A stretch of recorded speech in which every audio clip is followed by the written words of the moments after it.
میں بس یہی نوٹ کر رہا تھا کہ اگر ایسی کوئی چیز ہمارے قریب سے شروع ہوتی ہے تو ہم نے فوراً نیچے آنا ہے. اگر مجھے ہلکی سی بھی آواز آتی ہے کہ میری گلی میں کوئی بندہ ہوائی فائر کر رہا ہے یا آس پاس کہیں سے بھی مجھے آواز آتی تو ہم فوراً نیچے آتے ہیں. لیکن وہ کچھ ہوا اس طرح کہ ہمیں آواز نہیں آئی کوئی وغیرہ کی. آپ کہہ لیں کہ تھوڑا دور سے آئی, اور کچھ آپ کو پتہ ہے کہ 12 بجے ویسے ہی فائر ورکس وغیرہ کا شور ہوتا ہے, تو بس وہ قسمت میں تھا تو وہ آئی اور آ کے اس کو لگ گئی. آپ کے ہاتھ میں تھا یا آپ کے مسز نے پکڑا ہوتا, کن کے پاس تھے وہ؟ سر ریان جو ہے وہ میری گود میں ہی تھا, اور جیسے ہی 12:05 کا یہ واقعہ ہے, تو 12:05 کے اوپر آ کے جب پولیس کو جیسے ہی ہٹ کی تو اس نے ایک دفعہ زور کا جھٹکا لیا, اور پھر وہ چیخا در سے, اور وہ رویا, اور وہ جیسے ہلا اور وہ جیسے چیخا اور وہ جیسے رویا, یہ اس نے اس طرح پہلے رسپانس زندگی میں کبھی نہیں دیا تھا. کہاں پہ لگی آ کے, باڈی کے کس پارٹ پہ لگی؟ تو بس پھر میں گھبرایا اور اس کو میں نے اپنے سینے سے لگایا, اور جیسے ہی میں نے اس کے سر کے اوپر ہاتھ رکھا تو سر میں میرا ہاتھ جو ہے وہ خون سے بھر گیا. تو گولی اس کو آپ کہہ لیں کہ اس کے سر کے اوپر آ کے لگی. یعنی کہ آپ کو کوئی آواز نہیں آئی, کوئی کچھ نہیں, بس آپ گود میں اپنے بیٹے کی رونے کی آواز آئی, تو جب آپ نے اس کے سر پہ ہاتھ لگایا تو سارا بلیڈنگ وہاں پہ ہو رہی تھی. سر مجھے کوئی کی آواز آپ کہہ لیں کہ قریب سے نہیں آئی, دور سے آ رہی تھیں, کہ جس طرح ہمارا وہاں پہ گھر I-10 میں ہے تو پنڈی والی سائڈ پہ دور دور سے آوازیں آ رہی تھیں. میں کہ شاید بڑی دور شاید کہیں پہ ہو رہی ہوں تو کچھ کہہ نہیں سکتے, لیکن ہمارے گرد و نواح میں قریب میں ایسا کوئی واقعہ مجھے تو نہیں سمجھ لگا کہ قریب کہیں ہو رہی ہو. یعنی کہ سارا جو دورانیہ تھا 5 سے 7 منٹ کی دورانی تھا, آپ چھت پہ گئے اور اس کے بعد ہی ہیپننگ ہوئی 12:05 پہ, اور اس کے بعد افراتفری اور وہ آپ کا بیٹا چیختا رہا. سر آپ ٹوٹل کہہ لیں کہ 7 سے 8 منٹ کا واقعہ ہوگا. 5 منٹ یہ آپ لگا لیں 12 سے لے کے 12:05, اور 2-3 منٹ پہلے ہم بس گئے ہوں گے. یہ 7 سے 8 منٹ کا ٹوٹل واقعہ تھا.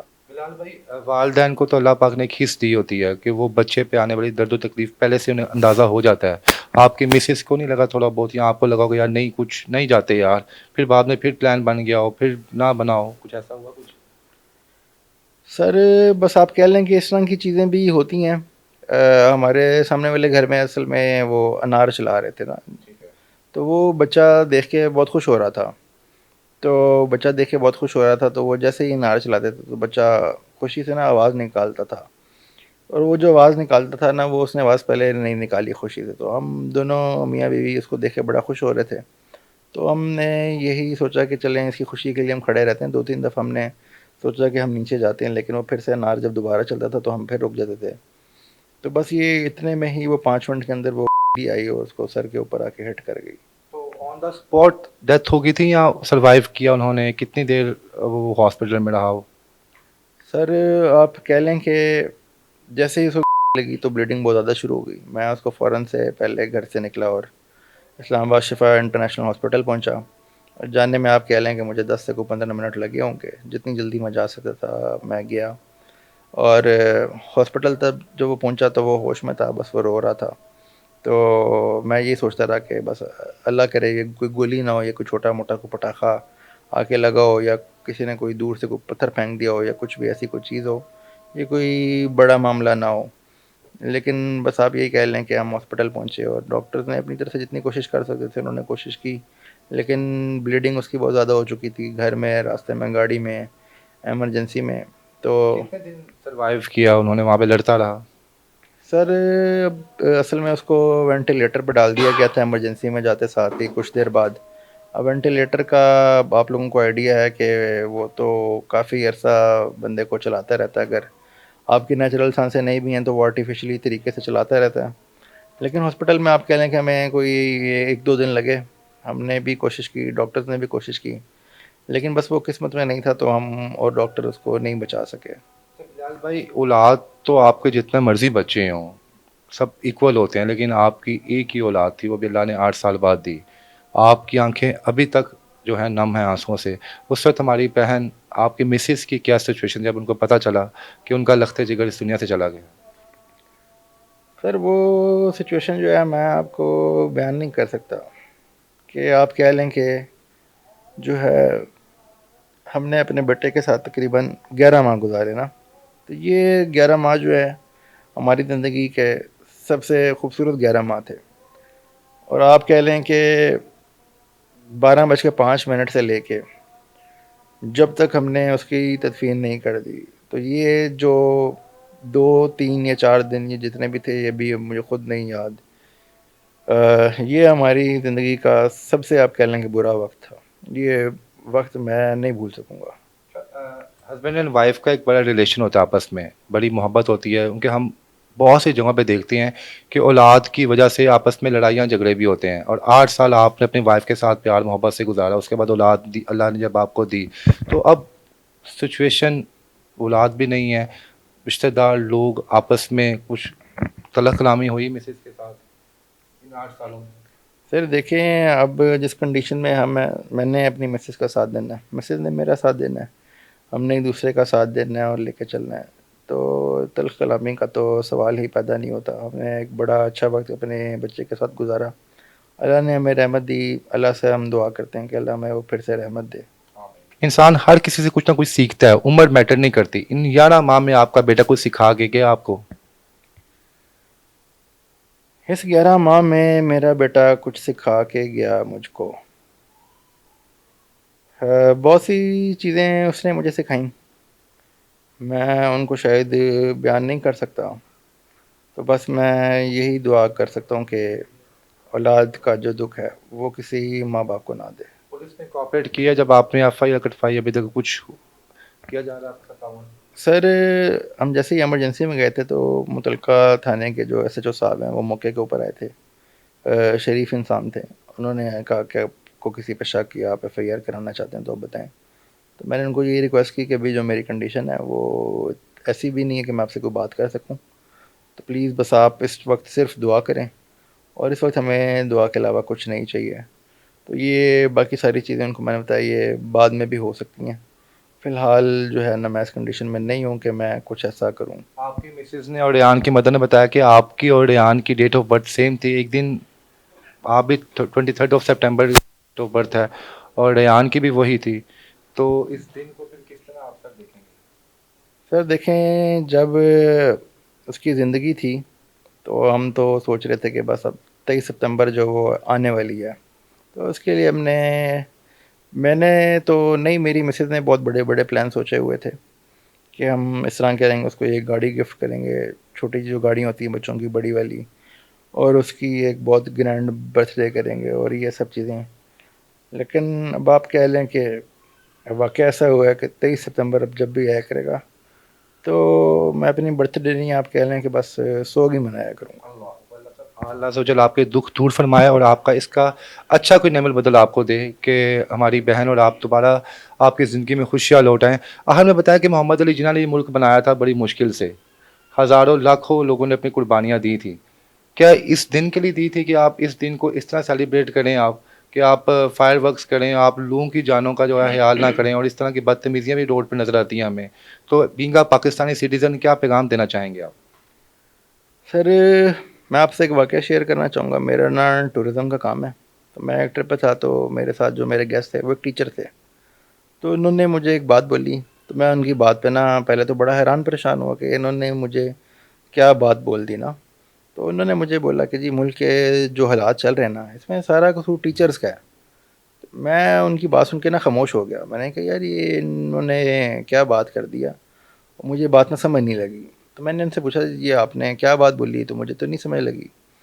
تو انہوں نے کہا کہ بلال صاحب صورتحال یہ ہے کہ بچہ 4 5 سال کی عمر میں اسکول آ جاتا ہے، ہم اس کو ہمیشہ 2+2 4 تو سکھاتے ہیں، لیکن ہم لوگوں کو باقی چیزیں جو ہیں وہ نہیں سکھاتے.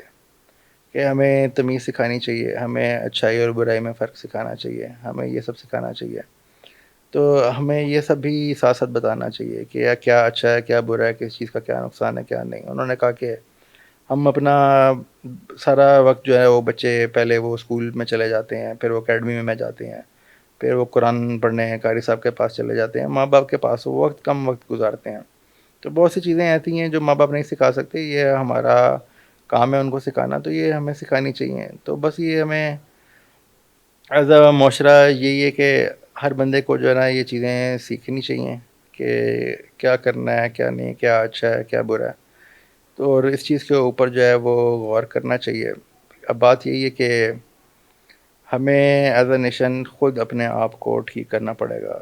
کوئی بھی کسی کو ٹھیک نہیں کر سکتا، کہ آپ کہہ لیں کہ میں ایک ویڈیو دیکھ رہا تھا، اس میں میرے خیال سے کوئی سینئر پولیس آفیسر تھے اسلام آباد کے، نئی لاہور کے، تو وہ کہہ رہے تھے کہ ہم ہر ایک بندے کے ساتھ ایک پولیس والا نہیں کھڑا کر سکتے. ان کی بات بالکل ٹھیک تھی، ہر ایک بندے کے ساتھ ایک پولیس والا نہیں کھڑا کیا جا سکتا. ہمیں ایز اے نیشن اپنے آپ کو خود ٹھیک کرنا پڑے گا. ہمیں اس چیز کو ریئلائز کرنا پڑے گا کہ جو آپ چلاتے ہیں، ہوائے جو آپ کرتے ہیں، جو اوپر جاتی ہے اس نے نیچے بھی آنا ہے. لوگ یہ سوچ کے چلا دیتے ہیں کہ اس نے شاید نیچے نہیں آنا اور یہ اوپر ختم ہو جائے گی، یا وہ اوپر جا کے گم ہو جاتی ہے، یا ٹھنڈی ہو کے وہ پگھل جاتی ہے، یا جو کچھ بھی ہے. ایسا نہیں ہے. جو آپ نے چلا دی ہے، ایک چلائی ہے یا 10 چلائی ہیں 100، ایک ایک واپس نیچے آنا ہے. جہاں پہ آ کے وہ گرے گی وہ نقصان پہنچا سکتی ہے. وہ نقصان آپ کے اپنے دوست کا، اپنے کسی رشتہ دار اور آپ کے اپنے کسی فیملی ممبر کا ہو سکتا ہے، ضروری نہیں کہ کسی باہر کا نقصان ہو. تو بس آپ لوگوں نے اس چیز کو اوائڈ کرنا ہے، آپ لوگوں نے اپنے آپ کو سمجھانا ہے، اور اس چیز کا اپنے ہوائی فائرنگ کا بالکل بائیک آؤٹ کرنا ہے. خوشی منانے کے اور بہت سے طریقے ہیں، آپ ان کی طرف جائیں. یہ ہوائی فائرنگ جو ہے، یہ خوشی منانے کا طریقہ تو ہماری قوم نے بنایا ہوا ہے، لیکن اس چیز کو آپ ریئلائز کریں کہ یہ نقصان پہنچا سکتا ہے. دیکھیں آپ خوش ہیں، آپ نے لا دی. اب میرے خیال سے اب جن لوگوں نے اس دن ہوائی کی ہوگی وہ سب لوگ پریشان بیٹھے ہوں گے کہ جی ہم نے چلائی. ہر بندہ سوچتا ہوگا یار میرے ہاتھ سے تو کہیں نہیں جا کے لگ گئی. ہر بندہ جو ہے وہ آپ کہہ لیں اندر ہی اندر اپنے سوالوں کے جواب وہ خود سے دے رہا ہوگا. تو ہمیں ایز اے نیشن اس چیز کو خود سے سمجھانا چاہیے، اور پولیس یا حکومت ان کو بھی اس کے اوپر جو ہے وہ کمپینس کرنی چاہیے. لوگوں کو جو ہے پراپر انفارمیشن دینی چاہیے کہ یہ دیکھیں آپ ایسے کر رہے ہیں، اس کے یہ فائدے نقصان ہیں، تاکہ ان کو پتہ ہونا چاہیے. ساتھ ساتھ ان کو سختی کرنی چاہیے. کچھ لوگوں کو ان کو پکڑنا چاہیے، کچھ لوگوں کو سزا دینی چاہیے، تاکہ لوگوں کو پتہ چلے کہ اس کی اتنی سزا سختی ہے. تو ان چیزوں کو لوگ اوائڈ کریں. ناظرین، آپ نے ایک باپ کی گفتگو سنی.